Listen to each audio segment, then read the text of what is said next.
성공예감 별책 부록! 지식과 지혜를 얻는 가장 경제적인 방법, 성공예감 별책 부록 시간입니다. 안녕하세요, 이대호입니다. 요즘에요, 해외에서 우리나라 화장품이 난리랍니다.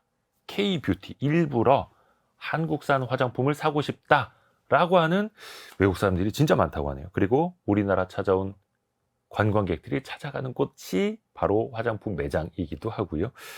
과연 이 K-뷰티의 성공에는 어떤 비결이 숨어 있는 걸까요? 그걸 같이 한번 찾아보겠습니다. 오늘은 K-뷰티 트렌드라는 책을 같이 읽어보시죠.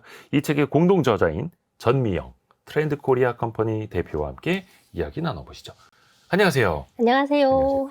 사실 우리나라에서 화장품 산업은 기존에도 있었고 네. 과거에도 잘해왔고, 그런데 최근에 이른바 K-뷰티라고 하는 위상은 그러면 과거랑 어떻게 달라졌을까요?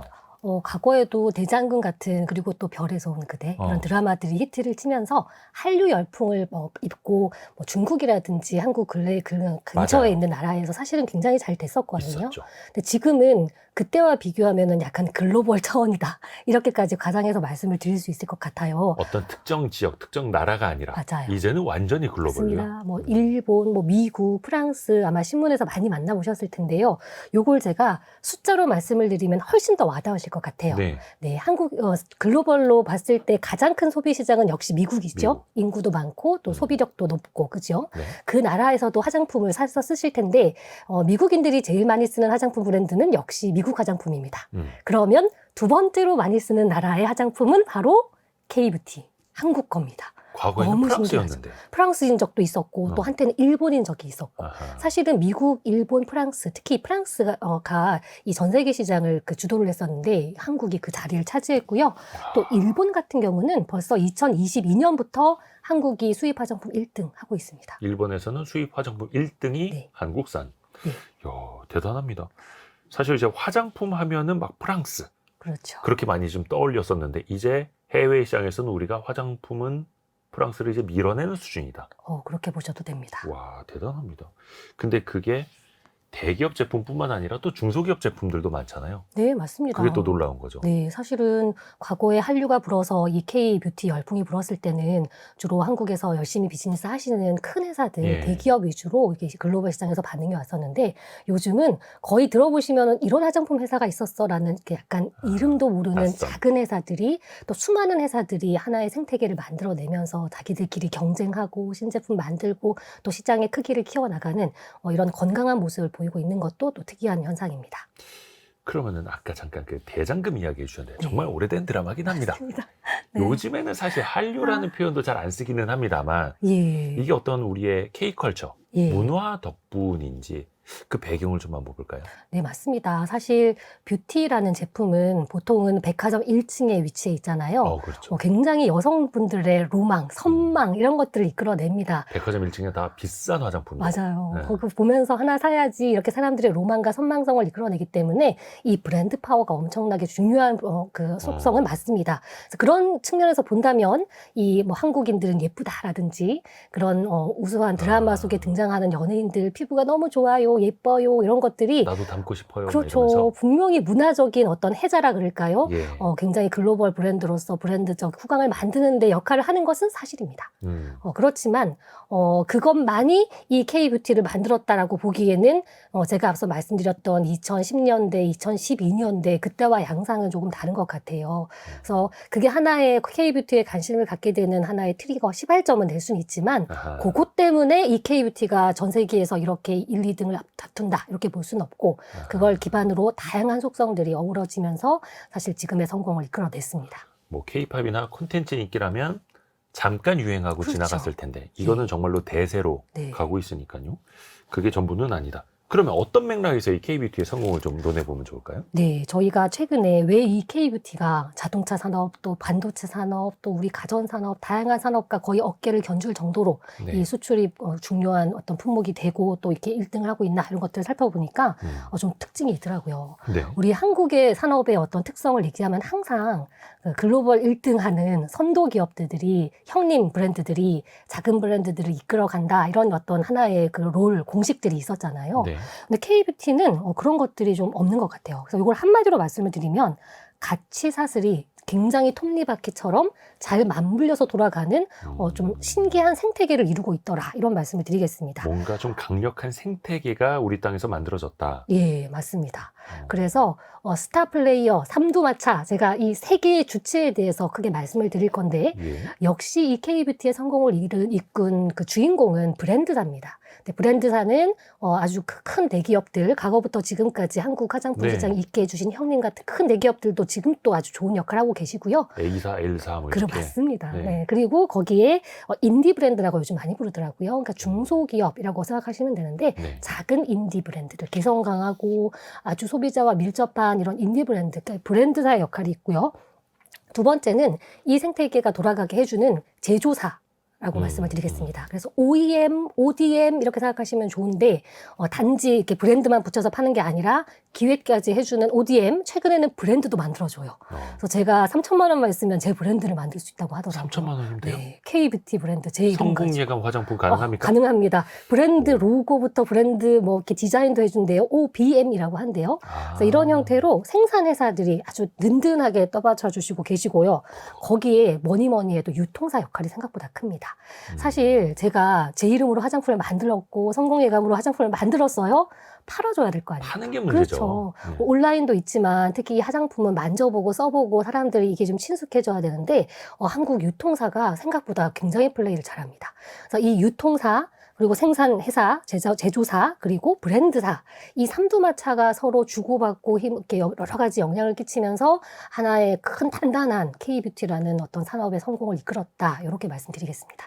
앞에서 말씀하신 한류, K-팝, K-드라마의 영향을 받긴 했지만 그게 전부는 아니다. 그렇죠. 그걸 또 강조해 주신 이유가 그 생태계에 또 있는 거고요. 그러면 조금 더 한번 그 깊이 들어가 볼게요. K뷰티 트렌드라는 책.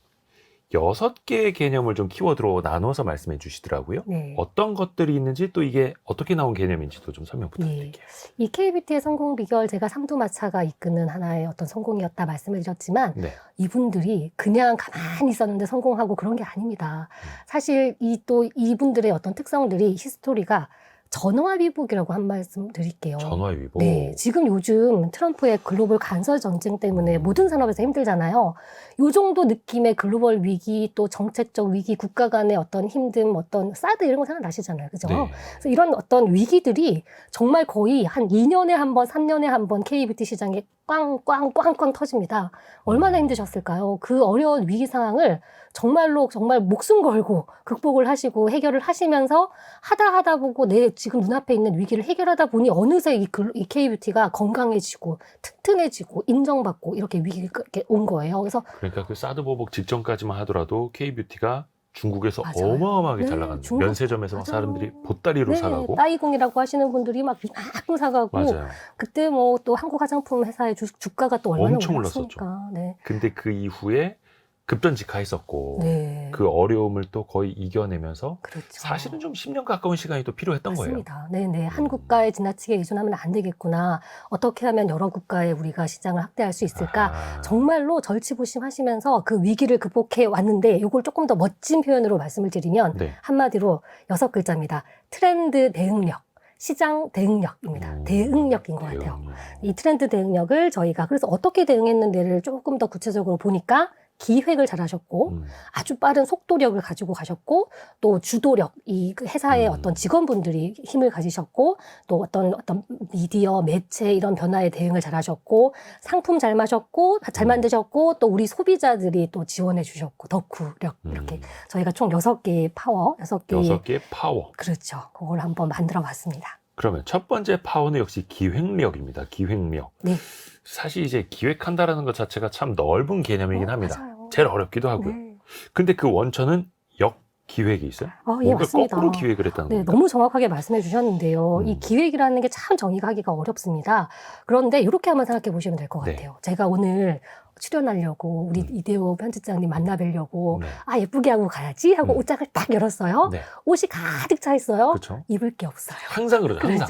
그렇죠. 네. 그래서 그 어떤 입을 게 없네, 나 또 사야겠네. 그럼 뭐 살까? 이런 소비자들의 마음 속에서 너 저거 사야 돼. 라는 마음을 만들어내는 것을 저희가 기획력이라고 한다면 그거를 잘해야 되는데 저희가 이것을 굳이 역기획이라고 이름을 지은 이유는 네. 사실 대부분의 산업을 잘 보시면 어떤 시장을 혁신하는 기술이 있고 그 기술을 상품으로 만들어내고 이 상품이 조금 어려우니까 소비자의 언어로 마케팅해서 잘 전달해서 소비자에게 다가가는 이렇게 일반적인 기획의 프로세스죠. 예. 그러니까 아이디어가 있으면 나 저거 할 수 있어? 기술이 만들어주고 만들어봐, 만들고 전달해봐, 소비자에게 알리고. 근데 이 역기획은 완전 뒤집힙니다.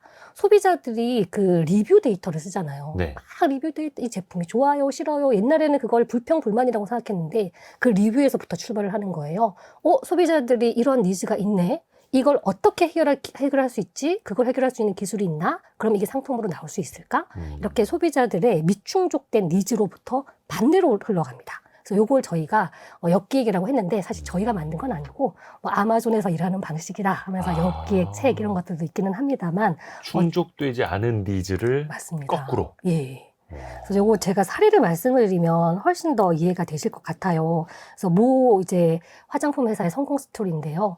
비타민 제품들 여성분들 많이 바르시거든요. 네. 노화에 좋다고 해서. 근데 이 비타민이 햇빛 자외선을 받으면 파괴가 잘 된다. 이런 상식이 저 같은 일반인들도 있어요. 그래서 이 비타민류의 특징은 보통 자기 전에 바르세요.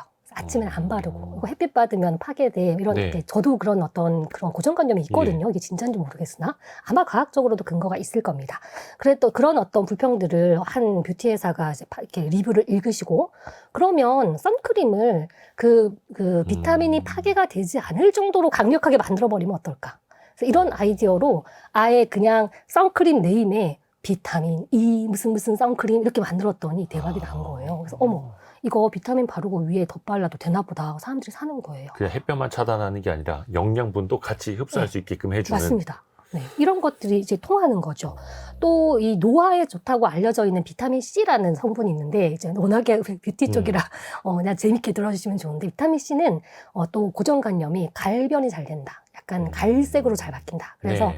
보통 이 병도 약간 색깔 어두운 색이에요. 어둡게. 빛이 들어가지 않도록. 그러면 꼭 저런 거밖에 없나?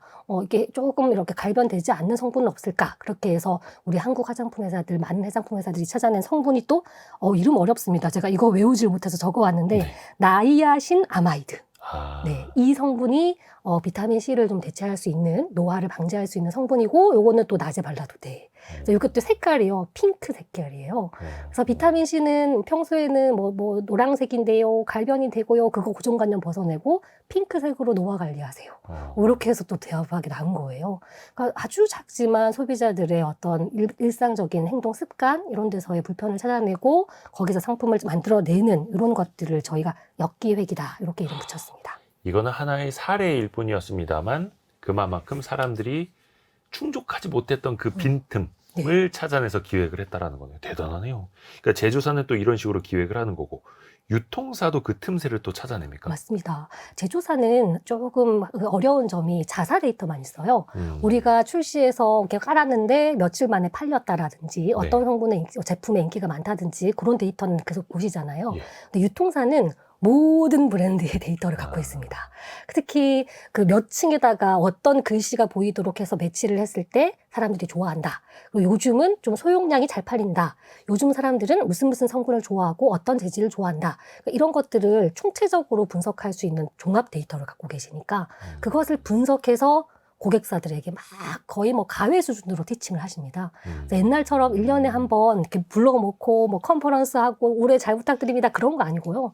아예 1대1로 브랜드를 만나신대요. 그래서 올해 트렌드는 이거니까 너희 회사에는 크림 잘 만드시니까 이 크림에 이 성분 넣으시고 요즘 사람들은 소용량 좋아하니까 작게 만드시고 글씨체는 이렇게 하시고 그렇게 하나하나 디테일해가 이렇게 지도 이렇게 리딩을 하셔가지고 어차피 K뷰티 제품을 소비자가 좋아해줘야 유통사도 돈을 버는 거거든요. 그러니까 화장품을 잘 만드는 건 당신들의 역량이지만 우리는 잘 판매하는 선수들이야. 그렇죠. 판매 전문가야. 네. 우리가 도와드릴게. 뭐 이런 식으로 하는 맞습니다. 거네요. 근데 그런 제조사의 역량, 또 유통사의 역량이 또 같이 또 시너지를 내는 거고요. 그러니까 그 유통사가 이제는 또 글로벌로 뻗어나가니까 전 세계 각국의 어떤 니즈를 또 읽고 있고 그렇죠. 이때 필요한 건 이런 제품이요라고 먼저 또 제안하기도 하고. 그렇죠. 말씀 주신 것처럼 해외 소비자들은 또 약간 접근하기가 어렵거든요. 음. 컬러에 대한 어떤 선호, 그렇죠. 기후에 따른 피부의 특성 이거 다른데 요즘은 글로벌 또 유통 쇼핑몰을 한국 회사들이 가지고 계세요. 그래서 거기 들어오는 리뷰들을 가지고 또 거꾸로 이렇게 지원을 해주는 이런 것들이 총체적으로 역기획인 것 같습니다. 야, 그래서 아까도 그걸 톱니바퀴처럼 또 표현을 해주신 거고요. 또 하나가 속도력 한번 찾아볼까요? 얼마나 빠르게 대응을 하는지. 네.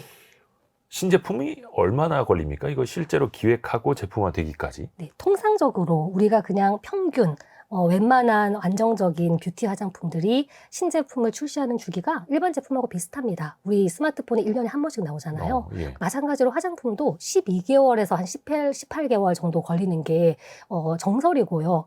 왜냐하면 어떤 컨셉 정하셔야죠. 색상, 그리고 또 성분, 마케팅 포인트 이런 것들이 한 1년 걸린다고 하거든요. 네. 한국은 3개월 걸립니다. 야, 통상적으로 너무 해외에서는 1년 걸리는 거야. 네, 3개월 만에. 네, 네. 이거 어떻게 가능한 거예요? 뭐 그러면은 해외 브랜드들은 게을르냐, 뭐 걔네들은 기술력이 없냐 그런 건 아니고요. 예. 그러니까 체질적으로 한국인들의 그 빨리빨리 그 문화가 잘 좀 적용된 것 같은데 이것도 저희가 대충 만드는 건 아니고요. 네. OEM, ODM 같은 저희가 그런 제조사가 있다고 말씀을 드렸잖아요. 네. 이 제조사들이 리서치를 많이 하셔가지고요. 이미 데이터나 자료를 많이 갖고 계세요. 그래서 이 브랜드 회사들이 여러 가지 아이디어나 컨셉을 가지고 갔을 때 네. 됩니다가 되는 거예요. 그러니까 그거를 개발하는 데 들어가는 시간이 확 줄어든다고 생각하시면 되겠죠.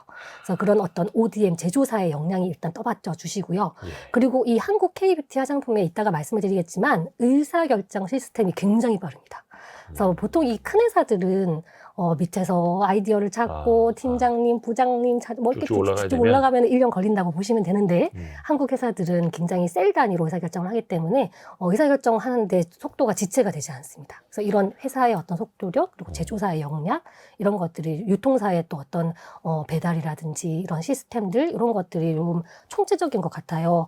제가 속도 얘기해서 그냥 한 가지 말씀을 드리고 싶은데 예를 들면은 우리 그 한국에 있는 화장품 판매하는 그 종합 판매장 있잖아요. 예. 거기 가시면 가격표 있잖아요. 종합 판매장이라고 하면 하니까 와닿지가 않습니다. 뭐 드럭스토어처럼 네, 뭐 화장품 드럭스토어. 전문 판매. 네, H&B 스토어라고 그러나요? 네. H&B 뷰티 스토어. 아마 잘 아실 텐데. 네. 네. 그런 브랜드사에 가시면 화장품이 딱 놓여 있고요. 그 밑에 이렇게 가격 라벨이라 그러잖아요. 예. 그게 있거든요. 그거 이게 종이같이 생겼어요. 근데 그거 열심히 보시면 전자라벨. 디스플레이죠. 맞습니다. 디스플레이. 네, 그래서 가격 뭐 프로모션이 10% 들어간다. 전국이 바로 바뀝니다. 이게 또 속도력을 보여주는 하나의 단면인 것 같아요. 이건 진짜 하나의 예시고요. 한국인들은 뭐든지 빨라요. 근데 대충대충 빠는 게 아니라 그것들을 품질을 잘 관리하면서 소비자들에게 빨리 닿을 수 있도록 아이디어를 많이 낸다는 거죠. 야, 빨리빨리. 근데 이게 또 작은 중소기업들이 더 잘하는 거고. 그래서 한켠에서는 왜 종합 그 생활건강 제품까지 만드는 이런 화장품 회사들 좀 어려워진 측면이 있잖아요. 네. 그 내부에서 우리는 왜 이 속도전에서 뒤처지고 있나 이런 반성도 또 나온다고 하더라고요. 그만큼 작은 기업들이 잘 하고 있고 아까 초반에 3천만 원만 있으면 화장품 만들 수 있다라고 하셨잖아요. 네. 그러면 화장품 회사 창업까지도 그럼 그렇게 좀 쉬워졌을까요? 네, 요거는 또 뒤에서도 말씀드릴 거지만 조금 앞당겨서 말씀을 드리면 한국의 그 화장품 법이 약간 바뀌었어요. 그 책임 판매업자라는 제도가 있는데 네. 예전에는 쉽게 말씀을 드리면 조금 어려운 개념이라서 제가 화장품 브랜드를 만들어서 팔고 싶으면 공장까지 있어야 됐습니다. 그러니까 자본력이 있는 큰 회사 위주로 화장품 회사가 만들어질 수밖에 없었겠죠. 그런데 책임 판매업자라는 제도가 생기면서 그 제가 굳이 화장품 회사가 없어도 그 ODM, 없어도. OEM 같은 회사에 가서 문의를 하면 브랜드를 만들어도 줘도 된다, 만들 수 있다 이런 식의 제도가 나타나니까 제가 3천만 원만 있으면 그 회사에 가서 상의를 해가지고 아이디어를 더해서 색깔을 이렇게 해주세요, 재질 이렇게 해주세요 해가지고 판매할 수 있는 그런 생태계가 된 거죠. 이게 사실은 중요한 이유가 그렇기 때문에 많은 CEO들이 만들어졌고요. 물론 그 와중에 힘들어서 또 사라진 브랜드도 많지만 많은 플레이어들이 들어오면서 자기들끼리 선의의 경쟁을 하시면서 그중에 또 스타들이 탄생하고 또 사라지고 이게 하나의 새로운 형태의 생태계를 만든 그 속도력의 또 근원이 되는 이런 어떤 특성이기도 했습니다. 그러니까 사실 제조랑 판매가 좀 이렇게 별도로 움직일 수 있는 게 너무나 지금은 당연해 보이는데 네. 예전에는 제도상 하나로 뭉쳐 있었어야만 됐다. 네. 그러면은 이 화장품계에 TSMC가 나올 수 없는 거잖아요. 그렇죠. 우리나라 OEM, ODM 기업들이 거의 뭐 화장품계에 이제는 TSMC라고 불러도 될 정도로 손색이 또 없다. 네, 글로벌적으로도 그렇다고 보시면 될 것 같습니다. 그러니까 제조사들도 그 트렌드를 따라가야 하고 브랜드사들은 뭐 더 빨리 그 시장을 그렇죠. 읽어야 하고 네. 유통사의 역할도 마찬가지인가요? 유통사는 측면에서? 제가 아까 그 가격 라벨을 하나 말씀을 드리긴 했는데 네. 그거는 조금 하나의 작은 사례이고 근원적으로 말씀을 드리면 예. 결국은 또 유통사는 유통사대로 3개월 만에 나오는 화장품들을 계속 소비자들에게 선보여 줄 수 있어야 되잖아요. 그렇죠. 그렇다면은 정말로 그런 커머스적인 어떤 속도력이 갖춰줘야 하고요. 특히나 요즘 소비자들은 그런 드럭스토어, 헬스앤뷰티 스토어를 거의 뭐 참새방앗간처럼 매일매일 가는데 지나가다가. 네, 그게 똑같으면 안 되니까 재밌게 보여줘야 되고 신제품이 나왔다는 걸 알려줘야 되니까 팝업 스토어 같은 것들을 또 굉장히 잘 활용합니다. 성수동에 있는 그 굉장히 큰 혁신 매장, 그 헬스앤뷰티 매장에 혁신 매장이 하나 있는데 제가 좀 놀랐던 게요. 2주에 한 번씩, 심할 때는 일주일에 한 번씩 1층이 통째로 바뀌어요. 그냥 화장품만 바뀌고 POP가 바뀌는 게 아니라 인테리어가 바뀝니다. 기둥이 여기 있었다가 지난주에 저기 왔을 있었다가. 때랑 완전히 또 다른 골목이 돼버린 거죠. 네, 새로운 매장들이 생겨나고 이제 이렇게 하다 보니까 이것도 하나의 한국의 그 유통의 속도력 이런 것들 보여주는 것 같고 또 요즘 너무나 또 많은 분들이 좋아하시죠. 코로나 기간에 확 컸던 퀵커머스 시장들 뭐 3시간 만에 배송해드려요. 하루 만에 배송해드려요. 이게 또 화장품 시장하고 결합되면서 유통의 속도력을 끌어올리는 데 큰 역할을 했습니다. 근데 이게 또 한켠에서는 기존에 있던 제품 뭐 포장만 바꾸거나 네. 이름만 바꾸는 거 아니야? 또 이렇게 보실 수도 있지 않을까요? 네, 맞습니다. 이게 사실은 두 가지 측면으로 봐야 되는데, 네. 첫 번째는 정말로 신제품을 빠르게 만든다. 요거 그때 중요한 포인트입니다. 제가 앞서 말씀드린 네. 것처럼. 예를 들어서 한국의 한 글로벌로 이렇게 잘 나가고 있는 색조 브랜드는, 한국인들이 많이 쓰는 그 글로벌 소비자가 좋아하는 이 쿠션 같은 것들을 한 몇 가지로, 여러 가지로 다양하게 출시를 했는데, 네. 흑인에 딱 맞는, 흑인도 색깔이 굉장히 다양하시거든요. 그래서 그런 좀 색깔이 좀 없다라는 흑인 뷰티 크리에이터가 피드백을 딱 주니까 아하. 한 달 만에 그분이 원하는 색상을 만들어서 선물했다. 이게 이제 신문에 나온 거예요. 맞아요. 이거 대박 났죠. 맞습니다. 그래서 그런 어떤 제품 브랜드의 속도력이 있고 거기에 한 가지 더 말씀을 드리면 뭐 기획력하고도 이렇게 연결이 되는 건데 유통력하고도 연결이 되는 건데 계속해서 이 테마를 묶어 나가는 거예요.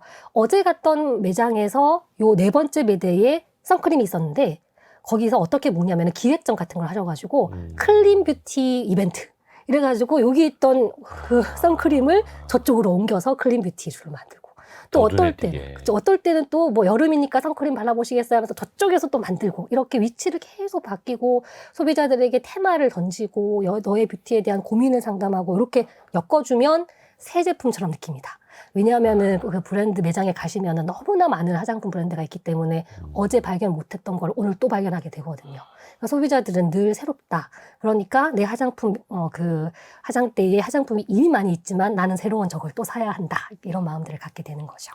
그러니까 출시가 됐을 때 1차 마케팅도 중요한데 이 좋은 제품들이 묻혀버리면 안 되니까 그렇죠. 2차 마케팅도 네. 하는 거고 네. 그때 또 테마 네. 유행을 만들어 버리는 거네요. 그렇습니다. 네. 대단합니다. 이 유통사들도 그런 영역이 또 중요한 거고 앞에서도 말씀하신 것처럼 진짜 우리나라의 빨리빨리 문화 사실은 또 우리나라가 이제 선진국 레벨이 되면서 네. 좀 빨리빨리 문화가 속도가 좀 이제 뒤처지는 거 아니야? 라고 특히 이제 첨단 산업 분야에서 그런 이야기 나오지 않습니까? 맞습니다. 반도체에서도 네.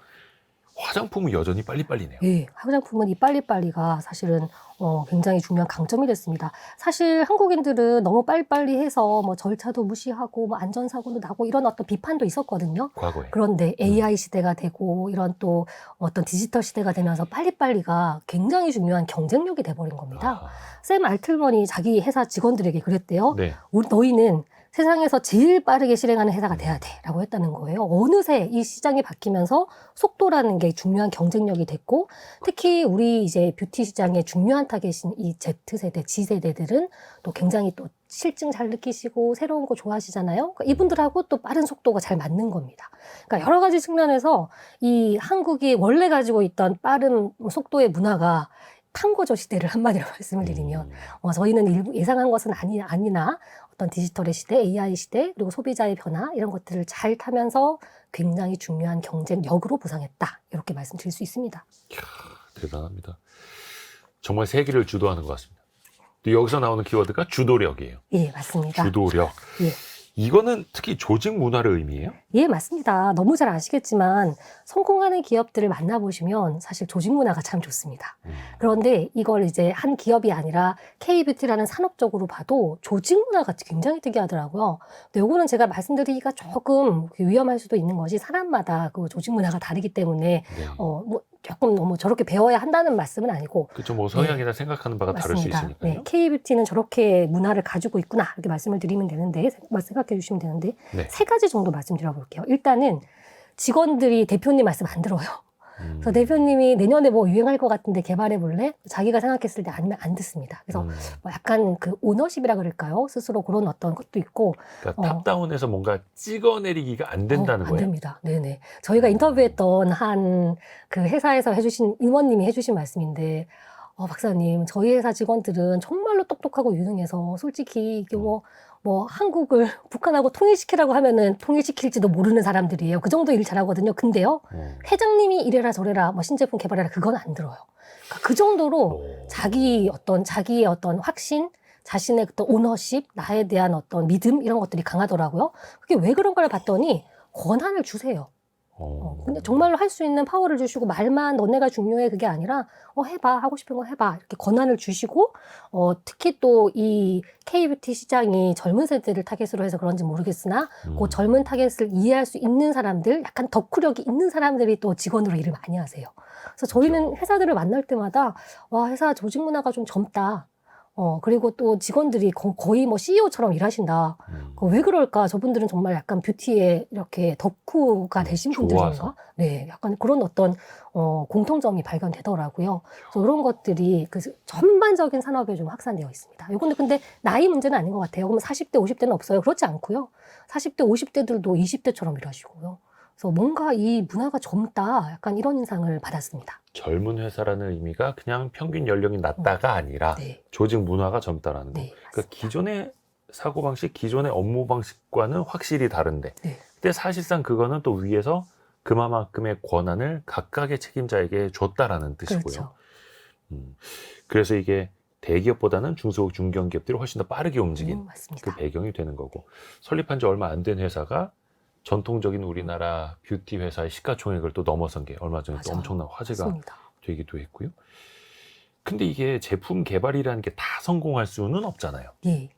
누군가는 회사의 경제적 손실을 만들 수도 있을 테고 맞아요. 그럴 땐 막 책임 소지가 좀 있지 않을까요? 네, 저희도 이렇게 다양한 기업들 만나서 인터뷰할 때 좀 흥미로웠던 부분이 아까 네. 제가 권한을 이양한다라고 했잖아요. 예, 예. 근데 사실 권한하고 같이 가는 게 책임감이거든요. 그래서 대표님들은 다양한 권한을 갖고 계시지만 그 어려운 그 회사를 운영하는 책임감을 갖고 계시잖아요. 네. 그래서 저는 그걸 어떻게 해결하는지가 너무 궁금했는데 모르겠습니다. 제가 실제로 그 회사에 다녀보진 않아서 모르겠지만 많은 회사들이 말씀하시기를 책임을 묻기보다 너 이거 만들어서 몇 개 안 팔렸네, 실패했네, 너 책임져라기보다는 여기서 실패로부터 뭔가를 배웠으면 괜찮아.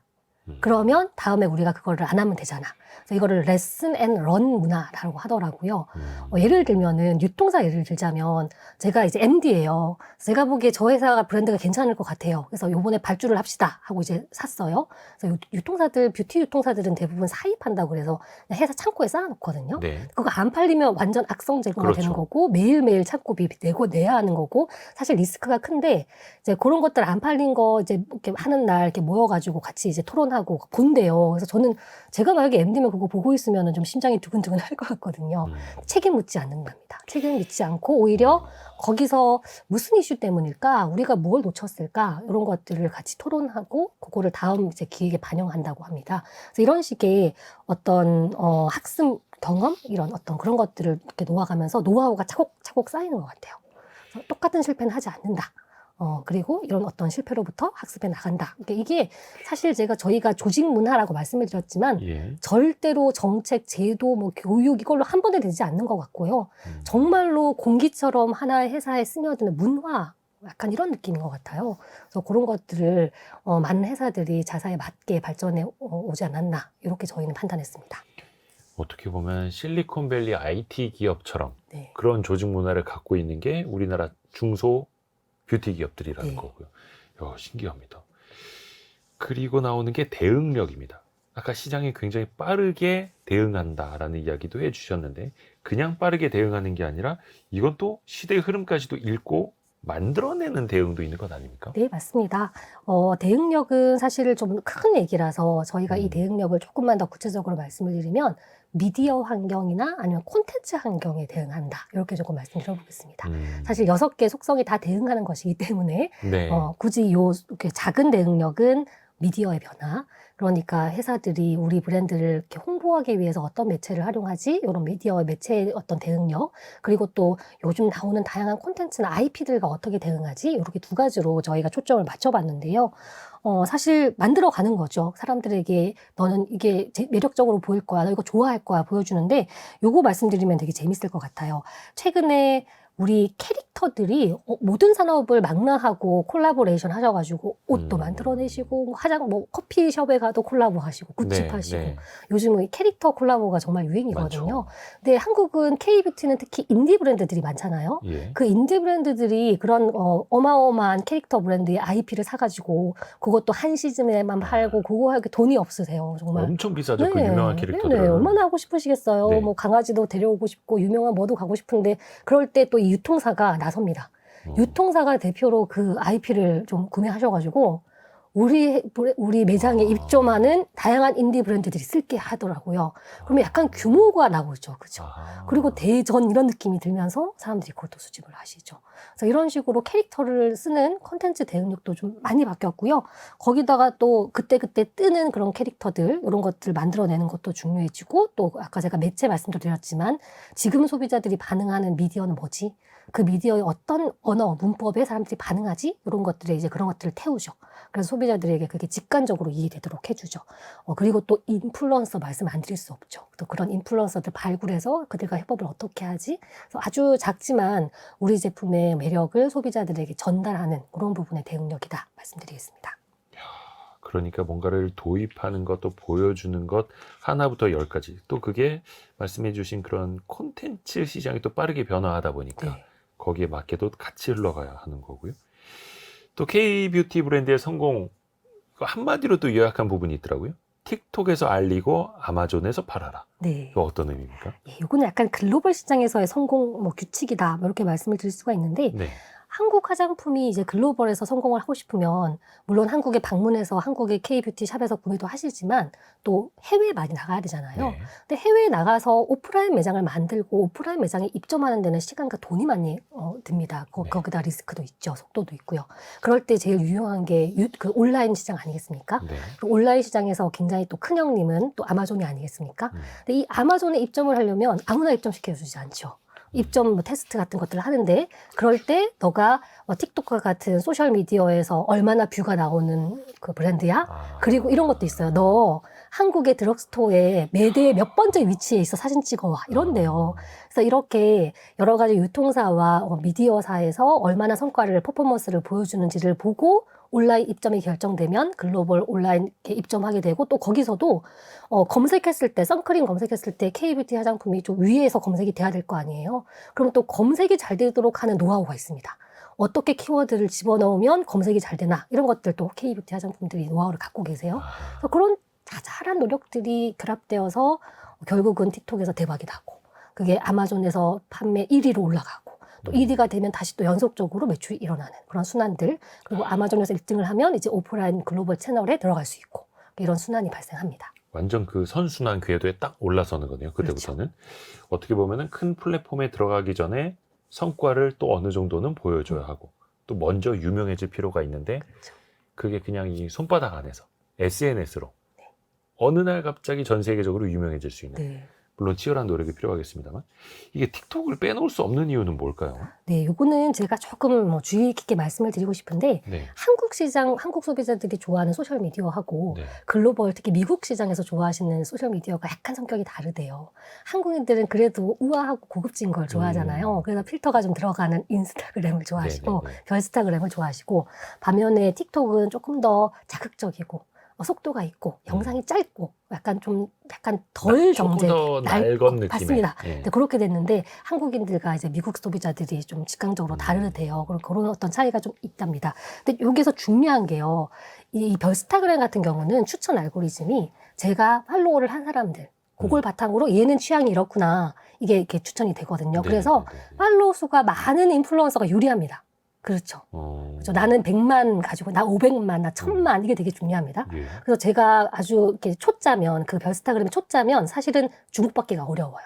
근데 틱톡은 제가 완전 초짜입니다. 그 게시글 하나밖에 없어요. 근데 그게 너무 자극적이고 재밌어서 대박이 나면 갑자기 추천 알고리즘을 쳐가지고 완전 하나로 스타가 되는 거예요. 그러니까 한국의 그 인디 브랜드들이 방이네. 네, 한 방을 하는 거죠. 그래서 그걸 타고 가는 거죠. 야, 그래요. 그리고 또 그 팔로워들도 엄청 많고 그 이용자 수도 많다 보니까 거의 뭐 미국 정부 측면에서도 중국한테 이거 미국한테 지분 팔아라 이렇게 또 네. 압박을 하는 네. 그 엄청난 마케팅의 장이 돼버린 틱톡 이것도 빼놓을 수가 없고 또 한국 기업들이 이걸 또 잘 활용을 한다라는 의미고 다음 나오는 게 상품력입니다. 상품력. 일단은 뭐 제품 자체가 좋아야죠. 네, 상품 자체가 맞습니다. 좋아야 하는데 특히 이제 K뷰티는 가성비라고 많이 불리잖아요. 맞습니다. 그럼 여기서 가성비는 그냥 단순히 저렴하다는 뜻일까요? 그건 저희가 아니겠죠. 모든 분들을 만나보면은 K뷰티는 가성비가 좋아요. 한마디로 음. 이제 10,000원짜리를 100만 원에 팔기는 어렵다. 그러니까 후광을 막 높여서 프랑스 브랜드처럼 막 그렇게 막 브랜드력을 키우기는 어렵다. 뭐 그런 말씀 많이 하시는데 네. 저희가 이번에 스터디하면서 느낀 거는 가성비는 가격 대비 성능이죠. 네. 보통은 가성비 하면 어머 가격 싸. 그래서 음. 이게 약간 이런 C 브랜드, 중국 브랜드 이런 거 생각하시는데 한국 K뷰티의 가성비는 공식이 다릅니다. 가격이 그렇게 안 싸요. 오. 적절합니다. 가격은 아주 비싸지도 않고 가장되어 있지도 않고 적절한 가격이 아주 싸진 않습니다. 써보신 분들은 아시겠지만. 근데 품질이 압도적으로 좋습니다. 백화점 1층 브랜드와 경쟁해도 사람들이 이제 테스트를 하시는 거죠. 괜찮은데? 이게 눈시림도 없고 선크림이 촉촉하고 피부도 괜찮고 괜찮은데 품질이 이게 확 좋아버리니까 가성비가 좋아버리는 거예요. 그래서 이걸 그냥 가성비라고 하면은 와닿지가 않겠다 싶어서 저희가 뭐 프리미엄 가성비 이렇게 이름도 붙여봤으나 이것도 와닿지는 않는 것 같고요. 프리미엄 가성비라는 말은 거의 안 쓰잖아요. 그렇죠. 네, 가성비인데 뭔가 좋아, 고급져 이런 느낌이잖아요. 그죠? 좀 네. 특이한, 뭔가 신기한데 이게 한국인의 좀 결정적인 한국 제품의 어떤 비결이더라고요. 그래서 뭐 저가 이런 느낌은 아닙니다. 싸다 이런 느낌은 아닌데 가격은 내가 접근해, 어베이러블해. 근데 품질이 거의 뭐 압도적이야. 이게 굉장히 많이 들리는 피드백이고 이게 바로 K뷰티 상품력의 일단 원천인 것 같습니다. 그냥 싼 맛에 사는 게 아니고 네. 품질 자체가 압도적으로 좋다. 예전에 그 코미디 유행어 중에 그런 거 있었는데 고급스러운 10원짜리. 아, 근데 그건 정말 만들기 힘들거든요. 맞아요. 근데 그거를 앞에서 말씀해 주신 그 톱니바퀴 같은 네. 제조사, 유통사, 뭐 브랜드사 다 네. 맞물려서 고품질의 그렇습니다. 이른바 저도 처음 들어본 프리미엄 가성비가 네. 나왔다라는 거. 이게 진짜 신기한 것 같아요. 네, 맞습니다. 그래서 이거를 또 다른 나라 뷰티 산업에서는 또 따라오기가 쉽지 않을 테고요. 그렇죠. 이게 진짜 K뷰티의 강점이네요. 그러면 이게 가격이 저렴하면서도 품질이 뛰어난 이른바 고급스러운 10원짜리 이게 어떻게 가능했던 건지 좀 알려주세요. 사실은 과정을. 그걸 만들 수 있는 기술을 가지고 있는 제조사가 있기 때문이죠. 예. 한국의 그 제조사들이 정말 한국 K뷰티가 이렇게 뜨지 않았을 때부터 글로벌 회사들 있잖아요. 글로벌로 잘 나가는 프랑스와 미국의 그런 뷰티 회사들의 어떤 그때는 하청이었겠죠. 그런 것들을 받으면서 이 체격을 키워 오신 겁니다. 그러면서 원천 기술을 확보하시고 R&D 투자를 하시면서 그게 누적이 된 거예요. 하루아침에 된 건 아닙니다. 그래서 그 어떤 품질력, 기술력들 이런 것들을 가지고 계시고 지금 현재도 그 회사들이 R&D 투자 엄청나게 하시고요. 그렇게 어떤 노력들이 여전히. 뒷받침되어 있기 때문에 이 한국의 그런 화장품들의 품질이 되는 거죠. 사실 사람들이 처음 보는 브랜드의 화장품을 뒤집어서 제조사를 확인하시고 그 제조사가 한국 제조사야. 그러면 괜찮다. 가성비 좋다. 이런 어떤 그 인식과 시그널을 받게 되는 겁니다. 그리고 그게 계속해서 누적되어 온 경험의 산물일 수도 있는 거네요. 또 뭔가 보이지 않는 인프라의 힘도 있어요. 네. 사실 이 부분은 저희가 조금 더 여력이 있었다면 스터디를 많이 했을 텐데 이 부분을 적게 다루어서 아쉬웠다는 피드백도 좀 받았거든요. 정부 역할이 나름 있었습니다. 규제가 계속 완화됐어요. 예를 들면 화장품 뒤에 성분 표시할 수 있게 해줬습니다. 근데 그게 결정적으로 성분이 표시되니까 사람들이 그 성분을 읽고 과학적으로 분석하니까 이제 브랜드가 너무 막 좋은 화장품보다는 성분을 보고 나에게 맞는 합리적인 가격의 그런 인디 브랜드도 기꺼이 선택할 수 있는 그런 근원이 됐었고요. 근데 제가 알기로는 이른바 네. 그 전성분 표시하라는 규제가 네. 규제 완화가 아니라 막 규제 강화다. 강화였거든요. 이거 남들이 다 베껴간다. 맞아요. 막 이렇게 막 하소연했었던 사례도 있었거든요. 네, 맞습니다. 근데 그게 역설적으로 기회가 돼버렸죠. 한국 소비자들이 그거 따지고, 아시죠? 앱에서 성분 따지고, 나에게 나쁜 성분 따져가지고 하다 보니까, 처음 보는 브랜드들 얼마든지 성분 플레이 할 수 있게 됐고, 거기다가 또 한국이 어마어마한 게요. 이 학계들의 노력이 있었습니다. 학교에 여러 어떤 뷰티 관련된 산업, 그리고 또 R&D 투자하시는 기업들, 학교, 회사 이런 것들이 있었는데, 예를 들어서 한국에 이 뷰티와 관련된 학회가 있잖아요. 네. 거기 교수님들이 이렇게 활동을 하시잖아요. 학회에 100명당 학회 숫자가 미국보다 3배 많대요. 어마어마한 학회가 새로운 성분들을 기획하고 발전하고 자기들끼리 토론하고 그런 것들 보이고 있는 거죠. 거기에 이제 마지막 파트인 그 소비자들의 이런 세심한 평가, 좋더라, 싫더라, 나쁘더라, 크더라, 작더라 이런 어떤 평가들 이런 것들이 사실은 인프라가 되면서 그게 또 제조사한테 피드백이 되고 또 기획사한테 넘어가고 이게 순환을 해온 것 같습니다. 그러니까 진짜 무슨 뭐 반도체 소재처럼 화장품 소재도 새로운 소재를 끊임없이 개발을 하고 네. 있는 거고, 그게 초반에는 못 들어본 건데 재밌겠네, 신기하네 이렇게 접하다가 나중에는 품질 자체가 더 좋아져 버리니까 네. 마니아들이 생기는 거고요. 오, 대단합니다. 그 마니아를 표현하는 말이 또 덕후 아니겠습니까? 맞습니다. 마지막으로 꼽아주신 게 덕후력이에요. 사실 덕후란 단어가 썩 좋은 단어는 아니오나 최근에는 그랬는데. 최근에는 뭐 굳이 많이 쓰기 때문에 네. 저희도 바꾸진 않았고요. 단지 그냥 나 화장품 좋아하는 덕후야. 나 집에 화장품 굉장히 많아. 이 수순이 아닙니다. 정말 화장품 회사에 가서 의견을 개진하시고 내가 심지어 화장품을 좋아하면 그 회사에 입사를 하고 약간 그래서 아르바이트부터 시작해서 막 올라가시고 성공한 정말 덕후. 네네 이런 것들이 계속 어떤 순환을 만들어내면서 그러니까 소비자들이 화장품에 관심을 좀 가져줘야 이 시장이 클 수 있는 거잖아요. 그래야 제품이 성장할 수 있는 거잖아요. 그래서 사실 이 K뷰티라는 엄청난 톱니바퀴 생태계를 떠받치는 가장 근원적인 토양은 이 소비자들이었습니다. 이 소비자들이 관심 가져주시고 바이럴 해주시고 이래라 저래라 해주시고 또 그걸 사주시고 그죠? 그래서 그런 것들이 사실 뒷받침이 되었기 때문에 지금의 이 K뷰티가 있다라고 말해도 과장되지 않았다. 저는 그렇게 생각합니다. 이게 어떻게 보면은 진짜 자기가 좋아서 사고 좋아서 이용하고, 인플루언서들 측면에서도 보면 금전적인 광고를 받은 게 아닌데 네. 진짜 내가 좋아하는 거여서 내 팔로워들한테 설명해 주려고 맞아요. 하다가 그 제품이 전문용어로 이제 얻어 걸린다고 해서 맞아요. 대박이 나는 거고요. 네. 이 덕후력이 진짜 중요하네요. 근데 이게 이용자, 소비자뿐만 아니라 직원들까지도 네. 다 맞물리는 거네요. 맞습니다. 그러면 우리나라 소비자들, 특히 이제 음. 덕후력이 뛰어난 우리나라 소비자들은 어떤 특징을 갖고 있습니까? 정말 들어보시면 이 정도까지 이런 생각하실 텐데요. 예를 들어서 아침에 화장품 바르는 거, 그 스킨 로션이랑 하는 거랑 저녁에 바르는 거 다른 거는 기분인 거 아시죠? 네. 에센스는 뭐 아침에만 바르고 저녁에는 어. 비타민 C만 바르고 다르거든요. 그래요? 아침에 한 4개, 저녁에 한 6개 달라요. 근데 심지어 이게 요일마다 달라요. 매일 똑같은 성분 바르면은 뭐가 나. 그래서 월수금, 화목 이렇게 다르고요. 그 다음에 친구 만날 때 그 약간 미리 정한대요. 너 오늘 화장품 몇 단계로 화장할 거야? 풀 메이크업 할 거야? 3단계로 할 거야? 그러니까 도서관 갈 때 하는 거. 남자친구 만나러 갈 때, 이렇게 달라요? 쇼핑 갈 때, 화장품의 이 두께, 레벨, 그게 다릅니다. 그래서 이렇게, 왜 저희가 덕후력이라고 이름을 붙였는지 아시겠죠? 근데 이게 정말 100명 중에 한두 명 화장품에 정말 좋아하시는 분들이 아니라 웬만한 한국의 젊은 여성 소비자들은 이렇다. 저렇게 생각하시면 될 것 같습니다. 그래서 정말 자기만의 루틴을 가지고 화장을 하시고 또 거기다가 화장품이 내 마음에 드는 게 없어요. 그럼 만드세요. 색조 화장품들 쪼개가지고 이 색깔은 내 퍼스널 컬러에 안 맞으니 친구 주고 또 친구 거 뺏어 오고 그래서 화장품 키트 만드시고 립스틱 키트 만드시고 또 이거 섞어가지고 만드시고 만드세요. 그리고 또 아까 말씀드렸죠. 성분 같은 거 꼼꼼히 읽으셔서 나는 이러한 성분은 안 돼. 이러한 성분은 나한테 잘 맞아.